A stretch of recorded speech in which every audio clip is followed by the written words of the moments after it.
চল সবে ভারত সন্তান, মাতৃভূমি করে আহ্বান।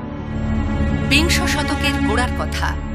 একদা ব্রিটিশ সাম্রাজ্যের সমস্ত সমৃদ্ধির দম্ভ প্রতিষ্ঠিত হয়েছিল ভারতের যে শহরে, গঙ্গার তীর ঘেঁষে সম্পূর্ণ পাশ্চাত্য স্থাপত্য রীতিতে গড়ে উঠেছিল যে জনপদ, সেই মহানগরী